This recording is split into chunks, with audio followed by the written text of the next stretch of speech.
Bienvenue les amis dans cette nouvelle vidéo, ça y est, c'est le Graal.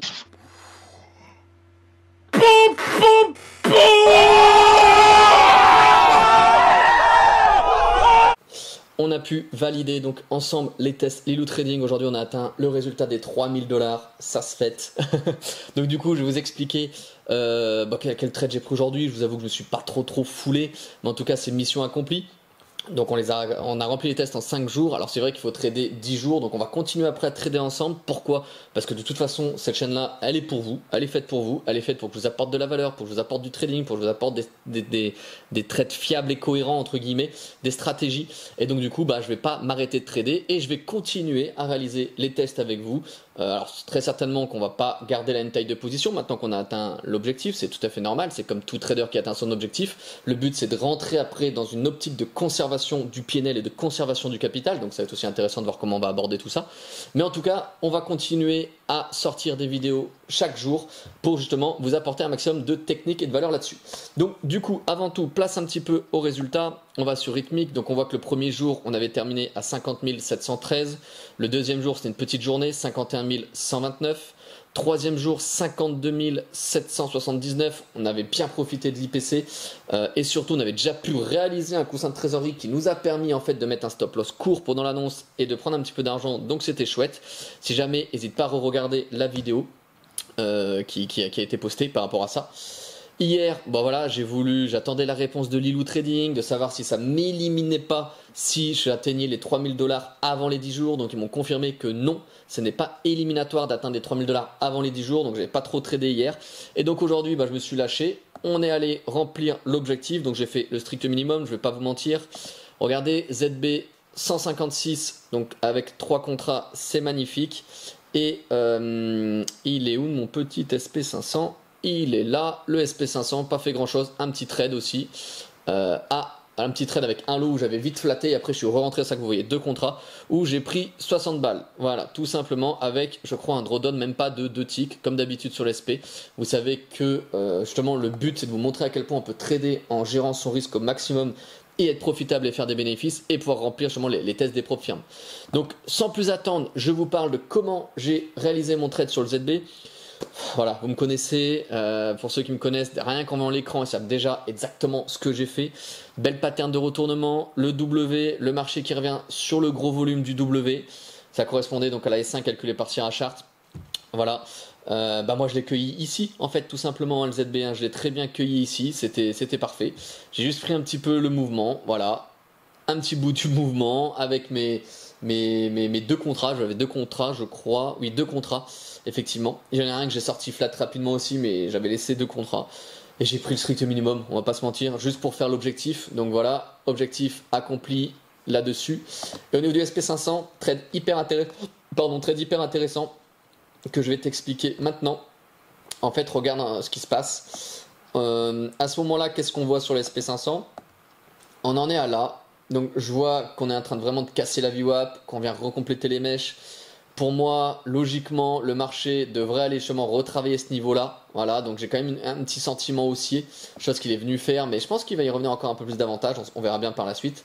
Mais dans tous les cas, moi je suis scalper, de tout connaître m'intéresse pas forcément, donc j'en suis à là en fait. Et là, je vois une très belle donc création de points faibles, création de volume, et j'observe un petit peu aussi donc mon cumulatif delta, tout simplement. Et je viens chercher, donc là, une fois que tout ça est bien créé, et que je vois que ça pousse, je dessine mon petit trait rouge que tu vois là, juste devant le point faible qui a déjà venu tester une fois, et j'attends surtout un petit niveau sympa sur mon cumulatif delta. Alors attends, je vais t'enlever ces volumes là pour pas que ça te perturbe parce que c'est pas le sujet, voilà. Donc j'attends un niveau sympa de pullback sur mon cumulatif delta, et regarde, c'est exactement ce qui se présente, c'est pour ça que tu vois mes petits traits. Alors c'est infime, mais ça fait partie des supports et des résistances qu'on peut avoir sur un cumulatif delta à la bougie. On voit bien que là on a eu une résistance, on est descendu plus bas, on l'a cassé, donc une résistance devient support, comme au même titre que j'aurais pu tracer aussi, bien entendu, un niveau sur ce sommet-là. Et je crois que d'ailleurs je l'avais tracé pendant mon trade au cas où qu'on y venait. Mais en tout cas, je l'ai plutôt bien senti par rapport aussi au carnet d'ordre. On revient là-dessus, je crois que je suis rentré à 39, 50, 50, je crois, donc j'ai peut-être eu qu'un seul tick de drawdown. Et après, tout de suite, boum, il m'a payé, j'ai pris mes bénéfices. Là, j'étais dans cette bougie-là, j'étais déjà même plus dans le marché. Peut-être que c'est dommage au final. parce qu'en tout cas, regarde, j'ai bien pu profiter. Là, on voit très bien, regarde cette bougie là sur le cumulatif delta. Bah, j'étais dedans l'achat. Voilà, j'étais dedans l'achat, donc très beau trade. Et là, après, bon, bah là, il s'envole, il part, tant mieux, j'étais pas dedans. Moi, j'ai juste pris mes bénéfices, rentré, sorti. Et ça suffit à faire mon petit score. Voilà. Donc, alors, c'est pas du grand trading aujourd'hui. On s'est pas foulé. Aujourd'hui, on fait juste la victoire par rapport à tout ça. Je te montre vite fait par rapport au ZB en live le trade que j'ai pu faire, parce qu'au moment où je suis rentré, et ben j'ai pu te filmer en live rapidement le trade. J'ai peut-être allumé un petit peu tardivement, mais au moins c'est intéressant, je peux te le montrer quand même. Donc toi, il y avait un contrat que j'avais sorti flat rapidement, donc je suis à 0 en fait sur mon PNL concrètement. J'ai mes deux contrats donc là qui sont à 133,11. Là j'ai un stop loss, mais plutôt un stop loss coupure de courant, hein, qu'on soit clair. C'est juste que j'allais pas atteindre cette limite là au niveau de mon stop loss, ça aurait été hors de question, j'aurais coupé mon entrée plus tôt. Mais vu qu'on est sur le ZB, bah, je peux me permettre en fait de le voir venir entre guillemets le marché. Donc j'ai mon petit stop loss que j'appelle stop loss coupure de courant ou stop loss catastrophe au cas où que les choses se passent mal, mais ce n'est pas mon stop loss clair et net où j'aurais accepté une perte. J'aurais accepté sûrement mes pertes bien plus haut, ça c'est clair. Donc du coup j'ai mes entrées et mes sorties. On va accélérer un petit peu parce que je crois que ça met du temps quand même à me payer, c'est du ZB, faut pas se mentir. C'est un petit peu long, tac, je fais quelques petites choses, alors on va encore accélérer, tac, tac, tac, tac, on accélère, vous avez vu, il a mis très très longtemps à me payer, mais c'est normal, c'est du ZB, il faut être prêt. Et là, ça y est, ça commence à dégager un petit peu du contrat. En parallèle, j'observe un petit peu le SP500, hop là, pardon, hop là, on va revenir un petit peu en arrière. Donc là, au bout de 6-7 minutes, enfin, on attaque un petit peu les 131,13 sur le ZB, alors sur le graphique, on n'a pas ça, et j'ai mon dernier contrat qui est à 131,10.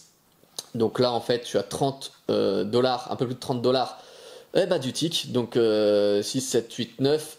Là, 10, 11, 12. Le dernier contrat me rapporte 120 dollars.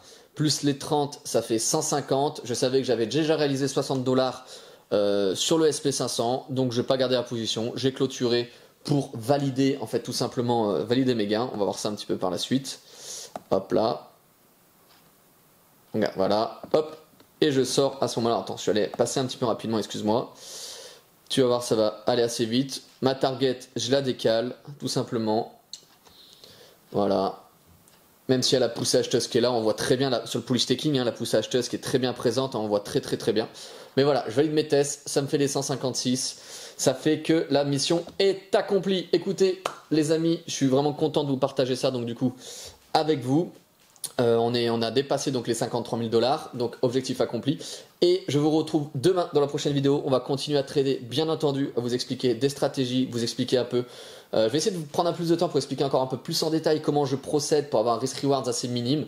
Voilà, il y a encore pas mal de belles choses qui vont arriver. Je vous dis à tout bientôt dans la prochaine vidéo. Ciao, ciao.